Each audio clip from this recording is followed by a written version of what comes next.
Hello folks, I'm back again in the exact same t-shirt as the last video, if you watched that. And the reason is I'm just jumping straight over into my substrate video. I've got all the stuff ready to substrate this tank. And I think what we're going to do is we're going to substrate. We're going to somewhat hardscape. Now there's some elements of the hardscape I'm waiting on. Like I have not acquired what I want to use yet. That being said, everything from here up, I pretty much have figured out. So we're going to do that today. Some quick things right off the bat. I'm not using any of this.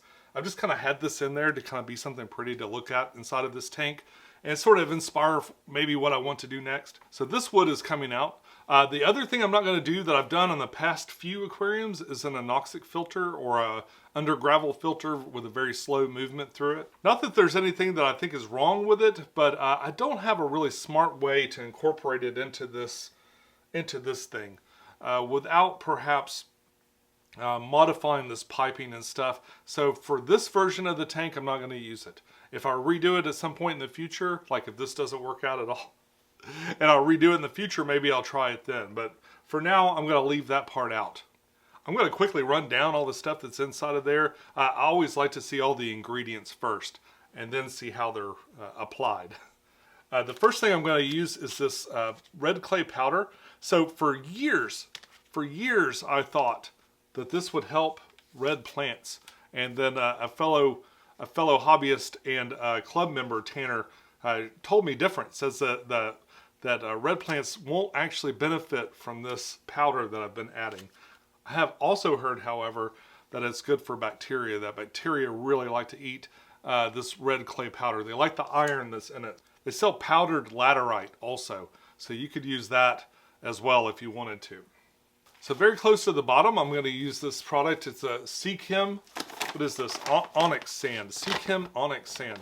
I really don't like this substrate, but I have just a little bit left, and I thought it would be kind of a good filler layer. So I'm going to make a really thin layer of sand all the way across the bottom, and then I'm going to lay my next ingredient on top of that. Speaking of next ingredients, my next layer, as you probably could guess, is Fluorite Dark. I don't have the bag with me because it's rinsing out downstairs. Always rinse your Fluorite Dark. Don't let anyone tell you different. You need to do it, and it's fine. People will say, oh, you're rinsing all the nutrients away. It's fine. Trust me, it's fine. Its purpose is to go down into the bottom here, be a nice crunchy layer, and allow for roots and stuff to tap into them. See, they're made out of this material that will absorb nutrients and stuff as they kind of get down into the substrate and act as kind of like nutritional batteries for the roots as they go down and dig through there. The next layer is going to be all about plant food, and I've got fluval stratum, which is a soil I've used a number of times that does really well. This is an active substrate that will try to change your pH to make it a little softer. Fluval's version of this substrate, as well as a lot of the other soil substrates, are really, really great for plants. Plants love to eat this stuff, and especially short term, you can get some super growth out of your plants using these substrates. A lot of them break down, and I haven't read through the instructions yet on this, but a lot of them break down over time. It's actually okay. Like, I don't mind that it breaks down. That's why I'm putting all these other layers of stuff. These things, like stuff like the Fluorite Dark, never lose its effectiveness. It's as effective when I pull it out as it was when I put it in, almost. I'd argue it's more effective when I pull it out because it's got bacteria and other kinds of things developed in there. But definitely in the short term, this will get your plants growing and get those roots really situated in there, get them growing right through this substrate and into the fluorite and the other stuff and really hold it down.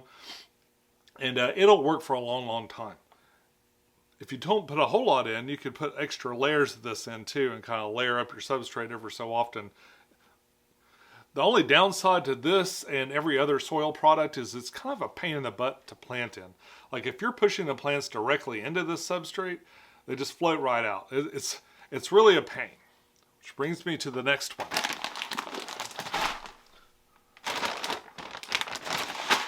There's a lot of things that you could use to fix that.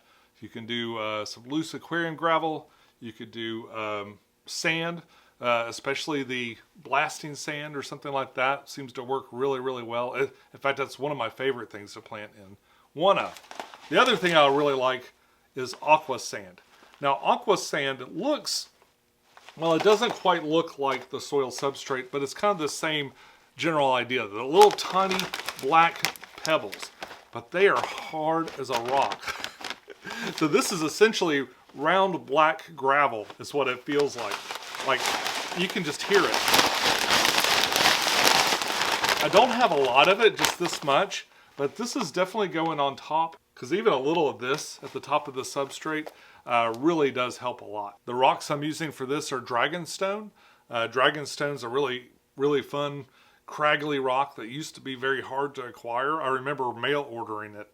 But now you can get dragonstone in PetSmart, making it real accessible to a lot of different people. Aquarium Knoxville and Quiet Marine and all the local aquarium stores now carry dragonstone, and in fact many other kinds of rocks and stones and wood. Some of this at least came from there too. The other thing with dragonstone is you can use it for an aquarium, then when you break that aquarium down, you just take it back and kind of clean it up and put it on a shelf, and you can use it again. It doesn't break down or anything because it's a rock. But I did just get some dragonstone, and something to note, if you have dragonstone, if you bought it from the store, like even from PetSmart or anywhere that you get it from, you need to rinse it off. So you're going to have to take it outside and hit it with a hose and knock a lot of the mud off of it, because I think that's the way all those weird shapes and stuff are made. It's just mud getting caked in there and the rock kind of forming between those little clots. So you got to rinse all of that out, and you'll have a real interesting looking rock, very dramatic looking rocks. And there we have sort of a starting point for next week. I'm probably going to mess with this. I'm sure as I sit and look at this for the next couple of days, it's going to get changed around a little bit. But the idea I had in mind is have sort of a real jaggedy bottom layer. I want to find some more rubble for this stuff. I might have to take one of my big pieces and make it into rubble, so I have a lot of tiny little jaggedy pieces all the way through here. Of course, I'm probably going to grow crypts and stuff all the way around that really comes in around these rocks really nicely. I could try to make a little path. I've got sort of the impression of a path down the middle. I'm not going to... I find those to be... those are kind of done a lot, so I'm probably not going to do much with that other than grow some plants through there. I do have another piece of hardscape that I'm going to add to the top layer. It's actually going to be coming down from the top, and it's going to be occupying this top area right here. It isn't in yet, and I'm not ready, so we're going to see that when I go to plant it, and you'll see the end version of this along with whatever else I add. So one quick correction from the last video, these panels had a little plastic on them. Definitely peel them off. They're black on both sides, so it's just protection for shippings and stuff, so you can definitely peel that off. All right, not a bad stopping point at all. I've got a few more things I want to do. There were some viewer suggestions.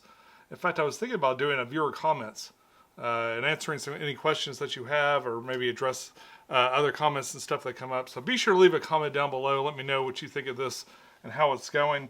There were a couple of suggestions, as I was about to say, for plumbing and stuff in here. I think I will take at least one of those suggestions. I don't think I'm going to... He or she also suggested that I redo this top part and maybe make it so the cords don't go over the way they do.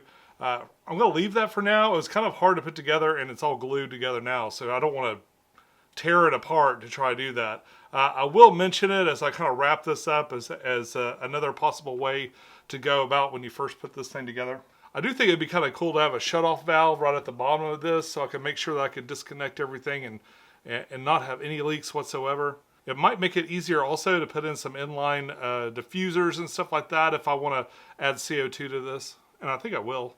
So I'm just waiting on a couple more pieces to go in, and then we're going to do the tour around the house, gather up a bunch of Anubis and other plants and stuff, and plant this thing out for good.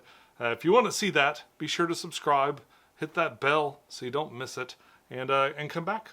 I'll be back soon with more aquarium videos. Until next time, follow your bliss, keep a clean tank, and I'll see you soon. Bye-bye.